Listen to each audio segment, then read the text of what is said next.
Guys, welcome to another video. If you're new here, welcome. If you're coming back, welcome again. Grab yourself a vitamin drink, a smoothie, a little cocktail, whatever you're feeling. Usually I like to have tea, but today I wanted to make a cocktail.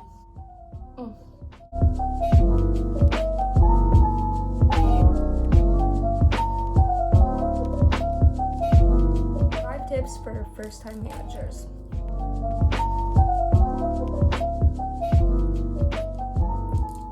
One of the biggest things that I just want to preach to anyone that is a first-time manager is establish your boundaries in all of your relationships. So whether that's clients, tenants, co-workers, bosses, any of those types of people that you're going to be interacting with professionally, you're going to want to learn to set boundaries with them and really just make sure the limits of what you can and are willing to do for someone is very clear from the beginning. That's especially true if you're a younger boss, I guess. But I've seen that for people of all ages not know how to do that. So it's very important, really at any age, that you learn how to establish boundaries and know when to say no, know when to say yes in your professional relationships.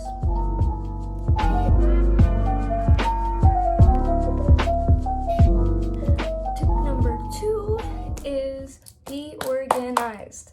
I cannot stress it enough. If you are going to be someone in management, you need to be able to be organized. That means know where your papers are exactly when you need to find them, know where people's contacts are when other people need to get a hold of someone, or you need to get a hold of them. If you need to re-educate yourself or answer a question, like all of those resources and all of those things that you'll be using in your daily and non-daily office routine, you need to have them organized. Have a binder, a notebook, somewhere on your iPad, it doesn't matter, somewhere super specific that has nothing to do with anything else, literally just what's going on. And you have this notebook or whatever you decide to use, and every time someone comes and says something to you, or you think of something you need to do, or something that's going on, write it down in this book, write it down on your page. And as time goes on, you'll be able to organize it more, like every single day. You'll start with a date, you'll write out the list of the things you know what you have to do, you'll have space for the things that will come about throughout the day that you'll need to be able to write down. And so this will just help keep you so much more organized and just help you to not miss anything, because you can always reference back and look right there, like, this is what I did last week, this is what I did 3 months ago, this is what I'm doing tomorrow. Yeah, and so basically just really helps you constantly be able to see everything.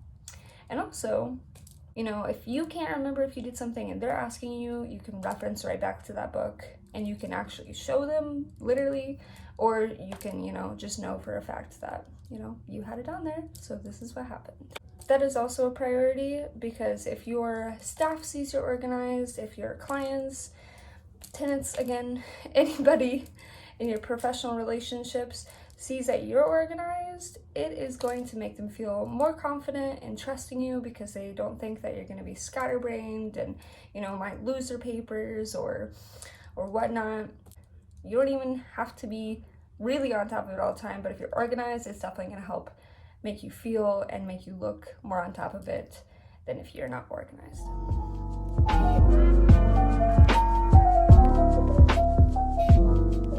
Tip number 3, know your material. You are the person that other people have to rely on to answer their questions, whether that's you having to train them or just general questions about your building, location, business, literally anything encompassing the company that you are a manager of. You need to be able to know as much as possible. And that is sometimes included in your training. It's also a lot of the times not. My best advice for this tip is take notes of everything while you're getting trained, and then also write out any questions you have that come up at any point that you can put down and have someone from corporate, or if you do have higher up still, then you can, talk to them and like really make sure you have that. And so then that way, when people, ask those questions, you're like, oh, I put that down on my book because that was one of my questions. You're 9 times out of 10 way more likely to be able to remember that.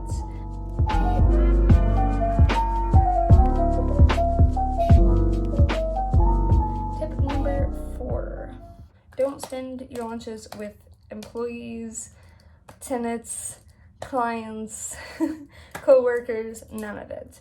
When you're a manager and you're taking your lunch, I think you should always step away. And whether that's going to your office, closing the door for your allotted time, or leaving the building, or going just somewhere in the building, is private. And we don't always have that luxury or option, but if you do, I highly, highly recommend it.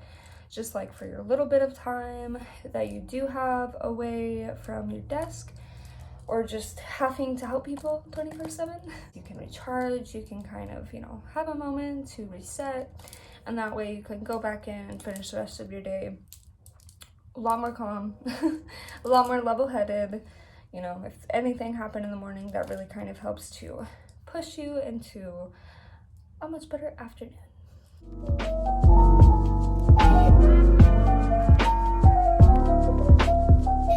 Tip number 5. If you are a female that wears makeup, or a female who doesn't, or in between, or a male, or whatever, more than likely you're gonna need some things to help kind of refresh and just help get you through the day comfortably.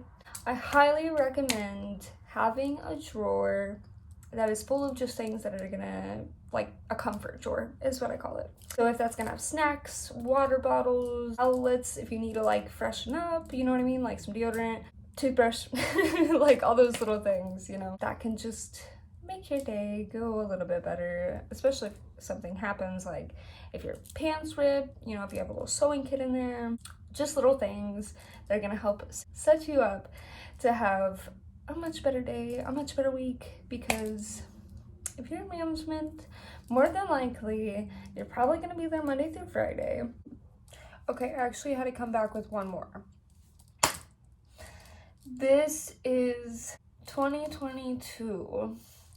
Also, I work with the homeless people currently, but like honestly, I wanted to have it no matter who I'm working with from this point on. But I have a cleaning drawer.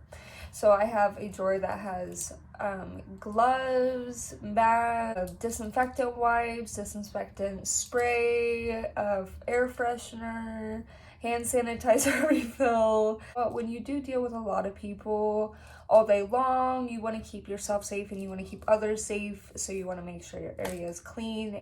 Thank you so much, guys, for listening. More videos coming like this, tips on management, on individual businesses that I've worked for over the years as well. Stay tuned, hit that subscribe button, hit that like if you learned anything. And I'm gonna finish this. All right, see you guys later.